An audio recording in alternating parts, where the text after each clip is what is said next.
Alhamdulillahi Rabbil Alameen. All praises are due to Allah subhanahu wa ta'ala, the Lord of the universes. All praises are due to He who is the first, the last, the manifest, the hidden, the one who has power over all things. And may all peace and blessings be upon the seal of the prophethood, the Imam of the messengers, the grandfather of Hassan and Hussein, Sayyidina Maulana Muhammad alayhi salatu wassalam, and upon his noble family and blessed companions, and all those who follow them until the last day. Ayyuhal mu'minun, O believers, welcome to you on this holy day of Jumu'ah, on this 24th day of the sacred month of Zulqa'dah. And inshallah Rahman, on Wednesday night, inshallah, we will be welcoming the honored guest of the holy month of Zulhijjah. The month of Zulhijjah, it is a tremendous month that Allah subhanahu wa ta'ala is taking an oath by its first 10 days in Surah Al-Fajr. And Holy Prophet ﷺ is describing the greatness of this month to us, saying, there are not any days greater, nor any days in which deeds done in them are more beloved to Allah subhanahu wa ta'ala than these 10 days of Zulhijjah. So increase in them the saying of Tahleel, saying La ilaha illallah, and Takbir, Allahu Akbar, and Tahmid, Alhamdulillah. And one of the wives of the Holy Prophet ﷺ said, Rasulullah ﷺ used to fast on the first 9 days of Zulhijjah and the day of Ashura, and 3 days each month, the first Monday of the month and 2 Thursdays. So we should prepare ourselves for this holy month and its first 10 days. This month that is coming, it is the month of Hajj. It is the month of Arafah. It is the month of Qurban. The believers should prepare themselves now and start to get ready. The best preparation we can make in this life, the biggest favor that we can do to ourselves in this life, is to try to become the people of good manners, the people of adab. And adab, it is an endless ocean. However deep you dive into that ocean, you will find more and more treasures. And the master of adab is the Holy Prophet ﷺ. He is saying in his Hadith Sharif, I was not sent except to perfect good manners. And the Sahaba Kiram, they were the ones in whom the manners, they were perfected, because they are a reflection of the light of the Holy Prophet ﷺ. And one of the Sahaba Kiram who had the best and most beautiful manners is a Sahabi whom so many people, they do not speak about. Yet he was so beloved to the Holy Prophet. Holy Prophet ﷺ said about this Sahabi that he would be his special companion in paradise. Holy Prophet ﷺ married 2 of his daughters to this Sahabi, such that he was given the title, the possessor of the 2 lights. And Holy Prophet ﷺ is saying about this companion that from amongst all his Sahabi, this Sahabi's manners were most like the Holy Prophet ﷺ's manners. Who are we speaking about? We are speaking about the 3rd Khalifa of Islam, Hazreti Osman al-Ghani radiallahu an. Ayyuhal mu'minun, O believers, what do we learn when we look at the life of Hazreti Osman? What do we see when we look at him? We see a Sahabi who was a Sahabi al-Adab, the master of manners. The Holy Prophet ﷺ is saying in Hadith Sharif that every deen, every religion, every lifestyle has a defining characteristic. The defining characteristic of Islam is haya, is modesty. And Hazreti Osman radiallahu anh was the most modest of people. Holy Prophet ﷺ said about Hazreti Osman, Osman has the most haya in my nation, and he is the most honorable. One time, Holy Prophet ﷺ was sitting in his private room, and a small part of his leg was showing. Hazreti Abu Bakr radiallahu anh asked permission and entered the room, and Holy Prophet remained sitting the same way. Hazreti Umar asked permission and entered. The Holy Prophet remained the same. Then when Hazreti Osman asked permission to enter the room, Holy Prophet ﷺ put a cloth over his leg. When they asked Holy Prophet about this, he said, Should I not be modest before a man that even the angels they are shy of? Subhanallah. And maybe the most well-known good characteristic of Hazreti Osman is his generosity. Hazreti Osman was so generous that he was given the title of Al-Ghani, the generous one from the heavens. And generosity is one of the parts of adab that is beloved to Allah subhanahu wa ta'ala. Holy Prophet ﷺ is saying in the Hadith Sharif, a generous man is near Allah, near paradise, near men, and far from hell. But a miser is far from Allah, far from paradise, far from men, and near to hell. Indeed, an ignorant man who is generous is more precious to Allah than a worshipper who is miserly. And Hazreti Osman, he never hesitated to give in the way of Allah.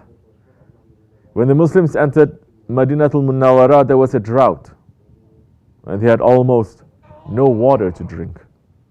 There was only one well in the whole area, and it was owned by a Jewish person who refused to let the Muslims drink. So Holy Prophet asked, who will purchase this well for the Muslims? And Allah will reward him with a fountain in paradise.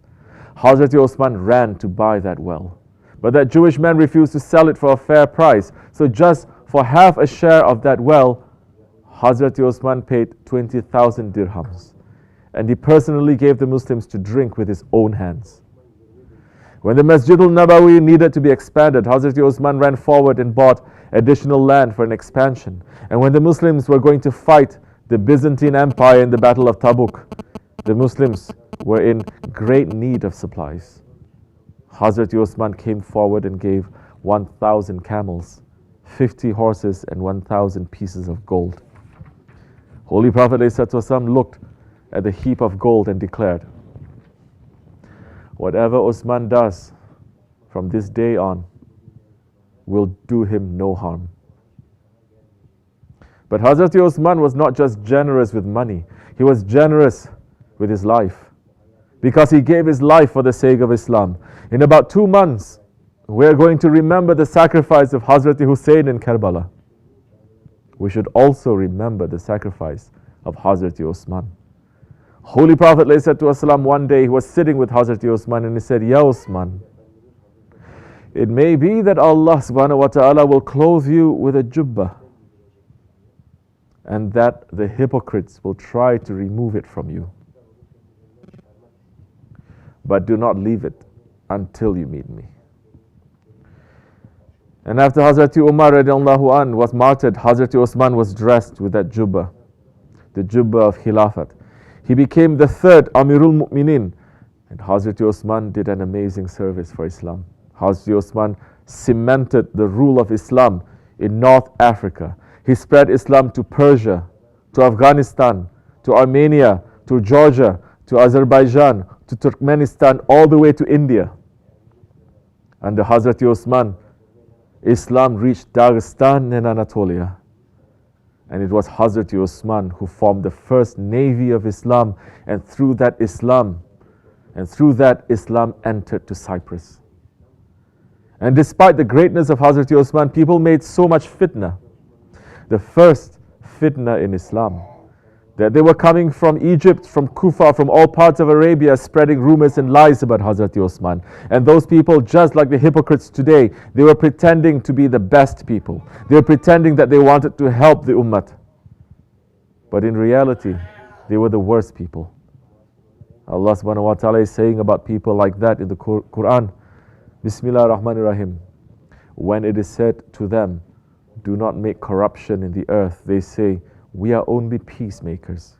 Truly, they are the corrupt ones, but they are unaware. And finally, they made a conspiracy, pretending to go on Hajj, but in reality, they attacked Medina. And they surrounded the house of Hazreti Osman, saying that they would not leave until he stepped down. But he obeyed that prediction that Holy Prophet had made years before, and he did not give up from the Khilafat. Hazreti Osman tried so hard to make peace, but the hypocrites did not want peace. They wanted to destroy Islam. And for 40 days, they cut the water supply from Hazreti Osman. They cut the water supply from the one who gave them water when they migrated to Medina. And Hazreti Osman was keeping fast for 40 days. Finally, one night, he saw a dream.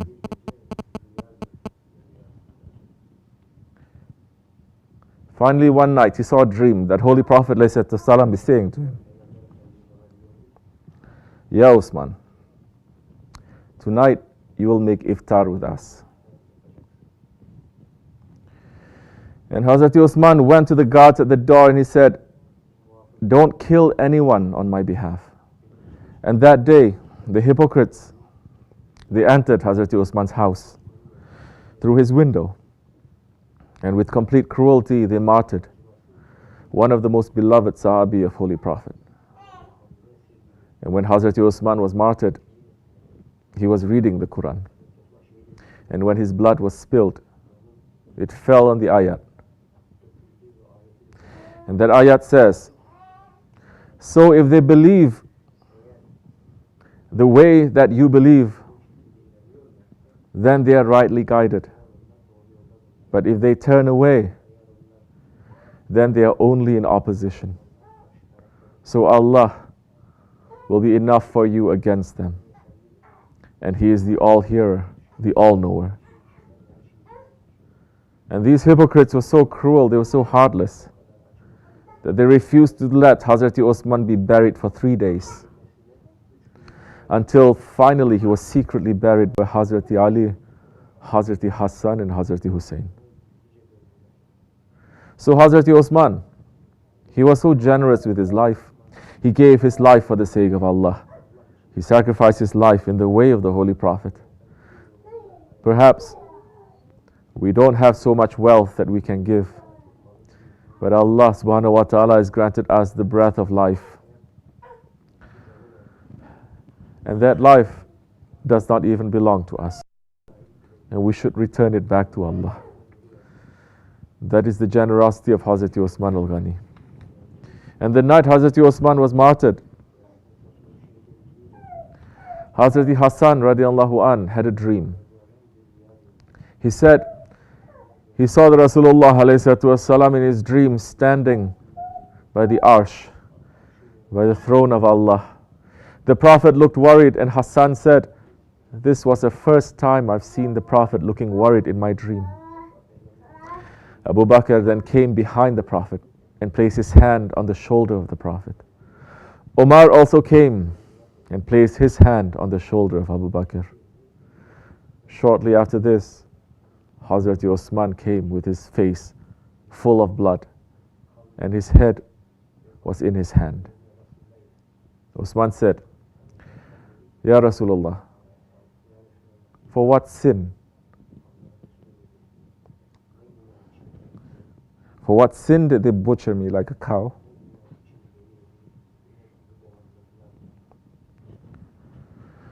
Hazreti Hassan narrated that after Osman said this,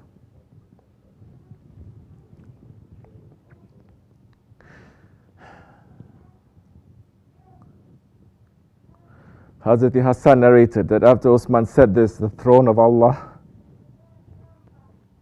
started to shake.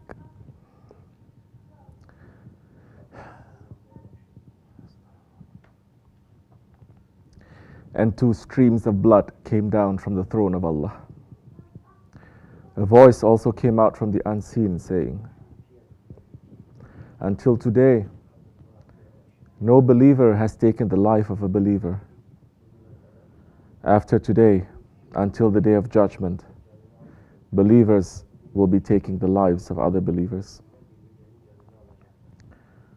O believers,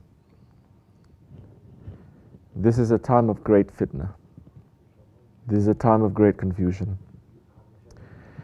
That confusion that started in the time of Hazreti Osman is continuing today. That fitna, it is affecting believers and unbelievers. That fitna, it has entered inside of the tariqats. we should stay away from fitna.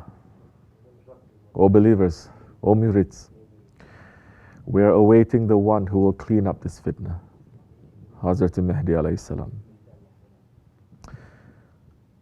Follow the advice of Sahibul Saif, who said, we must wake up to our own selves. We are passing every single day step by step, going ahead. Before the appearance of Mahdi alayhi salam, we must complete, we must prepare. The Nakshibendi Hakkanis must prepare themselves to that work that Mahdi alayhi salam is coming to build, to do. And these are the ways. Through sohbat we may learn.